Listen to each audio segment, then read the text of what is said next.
Julianne Moore and Sydney Sweeney are the big selling points for those tuning in to watch Apple TV Plus' new thriller, Echo Valley, but it's clear that even the actors aren't quite sure what story they're telling. The actresses play Kate and Claire, a mother and daughter with a strained relationship marred by betrayal and lies. However, Echo Valley leans far further into dangerous and violent territory than its idyllic setting lets on. As the grass sways gently in the breeze on Kate's horse farm, she gets pulled into a plot that will test the limits of her love for Claire. Unfortunately, the test is not as shocking as one might hope based on how Echo Valley sets the stage for its story. Written by Brad Inglesby, who created and wrote Mayor of Easttown, a much more effective exploration of a mother struggling with grief, Echo Valley is an echo of the themes Inglesby was channeling then. Though it's set in the present, the film is somewhat removed from any time and place because it doesn't feel real. A good thriller can take you to places you've never been, but I don't think this is what Echo Valley intended to do.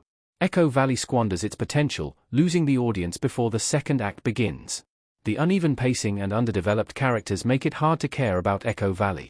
I expect a lot from a modern thriller, as the genre provides so many organic opportunities for stakes and tension, but it quickly became clear that Echo Valley was going to squander these.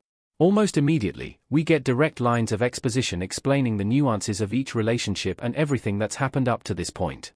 There's a lot of back and forth. Kate has to leave the farm, and then is called back. She goes to the lake but has to make a pit stop at a house, and this continues until the film goes in circles.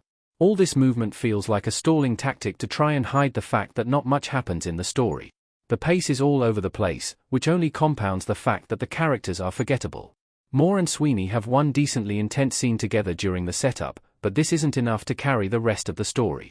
We rarely see more than two of the characters in the same room at the same time, making each scene feel like it exists in a vacuum, losing sight of the whole picture of what Echo Valley could be. Moore takes on the brunt of the movie almost completely alone, with everyone from daughters to ruthless criminals popping in and out of her life and the film. Sweeney is barely in the movie. Unfortunately, when she does appear, she isn't giving her all to the small role. Though she's capable of serious dramatic work, her attempts at showcasing the depth of her character don't come through. Domhnall Gleeson plays Jackie and is unsettling, but tonally, his characterization is all over the place. This is likely because we don't get to know him, or anyone really, other than Kate. It's understandable that Echo Valley would want to center on Moore. She's compelling and likable but underutilized in the film. If Echo Valley wanted to talk concretely about the unconditional love that parents give to their children and how this can be taken to extreme lengths, then we needed to see more interactions between Kate and Claire. Their dynamic had the opportunity to be worth investigating, but instead, we see Kate being constantly taken advantage of and doing nothing about it. Like many contemporary films, Echo Valley uses grief as a crutch. Kate's filled with sighs and longing and pangs of the past, but this isn't a stand-in for personality and character development. Instead of making her a real character with desires and actions, Echo Valley makes her an empty vessel who can be moved in any direction to suit the script. In a movie that could have commented on the depth of mothers and the way their inner lives are often overlooked, it was disappointing to see Kate treated this way. Kate's big twist and Echo Valley's ending are unearned. I'm not sold on the movie's message.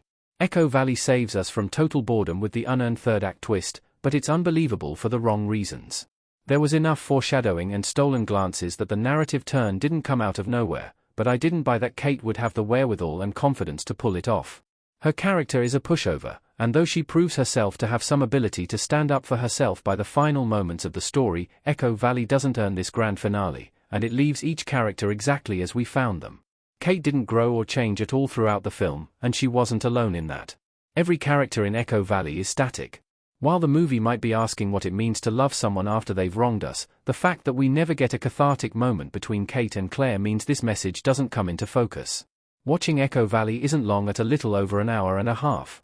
However, even in that amount of time, I had hoped to witness more of the story and fewer hollow twists.